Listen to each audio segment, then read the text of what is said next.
আল্লাহর নবীজির মাথা আনার জন্য রাস্তার মধ্যে দুইজন সাহাবীর বর্ণনা পাওয়া যায়। একজন হলেন নুআম ইবনে আব্দুল্লাহ আন-নাহাম রাদিয়াল্লাহু তাআলা আনহু, ওনার সাথে ওমরের সাক্ষাৎ হয়েছে।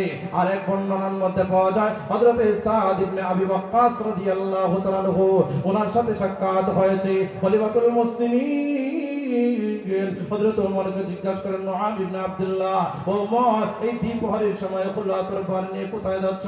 বলে মুহাম্মাদের মাথা আনতে যাবো, মুহাম্মাদের মাথা আনবো। খলিফাতুল মুসলিমিন ওমরকে বলা হয়, তুমি মুহাম্মাদের মাথা আনবা, আর বলে কুরাইশের লোকেরা তারা বসে থাকবে, তারা বসে থাকবে, তোমার প্রতি আক্রমণ করবে না। আমার ভাইরা, খলিফাতুল মুসলিমিন হযরত ওমর এই আওয়াজটা শোনার পরে তিনি বলেন, নুআম ইবনে আব্দুল্লাহ আন-নাহামকে উদ্দেশ্য করে বলেন, বুঝে ফেলেছি তুমিও বেদিন হয়ে গেছো, তুমিও মুসলমান হয়ে গেছো। খলিফাতুল মুসলিমিন হযরত ওমরকে বলা হয়, ভাই ওমর, আমার থেকে দাঁত দাঁড়াইয়া কোনো লাভ নাই, আপনার ফ্যামিলি আগে সংশোধন করেন। আপনি আপনার ফ্যামিলি সংশোধন করতে পারেন না।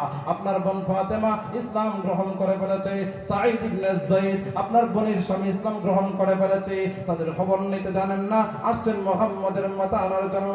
খলিফাতুল মুসলিমিন এই আওয়াজটা শোনার পরে যেন তিনি লজ্জিত হয়ে গেলেন। এবার তিনি কি করবেন? খলিফাতুল মুসলিমিন হযরত ওমর রাদিয়াল্লাহু তাআলা আনহু এখন আর রাসূলের দিকে যান নাই, এখন বোন ফাতেমার বাড়ির দিকে রওনা করেছেন। বোন ফাতেমার বাড়ির দিকে রওনা করলেন। সাঈদ ইবনে যায়েদ ওই ঘরের মধ্যে ছিলেন। আর একজন সাহাবী হযরতে খাব্বাব রাদিয়াল্লাহু তাআলা আনহু, তিনি ঘরের মধ্যে কোরআনে কারীমের তালিম দিচ্ছিলেন, কোরআনে কারীম শেখাচ্ছিলেন। এই মুহূর্তে হযরত ওমরের আগমন ফাতেমার ঘরের মধ্যে হযরতে খাব্বাব টের পাইয়া ঘরের কোণের মধ্যে আত্মগোপন করলেন, কেননা ওমর রাদিয়াল্লাহু তাআলা একজন গরম মানুষ ছিলেন। ওয়া শাদ্দুহুম ফি আমরিল্লাহ ওমর, হাদিসের মধ্যে আল্লাহর নবী বলেন ওমর হলেন গরম মেজাজি মানুষ। হযরত ওমর রাদিয়াল্লাহু তাআলা ইসলাম গ্রহণ করার আগে ইসলামের বিরুদ্ধে কঠোর ছিলেন, যখন ইসলাম গ্রহণ করে ফেলেছেন তখন বাতিলের বিরুদ্ধেও তিনি কঠোর ছিলেন। আমার ভাইরা, খলিফাতুল মুসলিম বুখারীর মধ্যে রয়েছে, খলিফাতুল মুসলিমিন হযরত ওমর যে রাস্তা দিয়ে যান শয়তান বলেও সেই রাস্তা দিয়ে যায় না। আমার ভাইরা, খলিফাতুল মুসলিমিন হযরত ওমরের ঘরে আগমনের টের পায়া হযরতে খাব্বাব ঘরের মধ্যে আত্মগোপন করলেন। এবার ওমর ফাতেমার ঘরের মধ্যে প্রবেশ করলেন। ফাতেমার ঘরের মধ্যে প্রবেশ করে বলেন, ভাই ওমর, ফাতেমাকে জিজ্ঞাসা করেন, ও ফাতেমা, শুনেছি তোমরা নাকি ইসলাম গ্রহণ করে ফেলেছ। সাঈদ ইবনে যায়েদকে বলেন, ও সাঈদ ইবনে যায়েদ, শুনেছি তোমরা নাকি ইসলাম গ্রহণ করে ফেলেছ।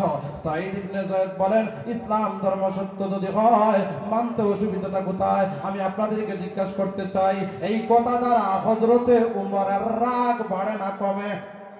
আরো আজকে বলেন, হযরত ওমরের রাগ বাড়ে না কমে? খলিফাতুল মুসলিমিনের রাগ যেন বেড়ে গেল। সাঈদ ইবনে যায়েদের দাড়ির মধ্যে ধরে তিনি উত্তম মাধ্যম দেওয়া শুরু করলেন।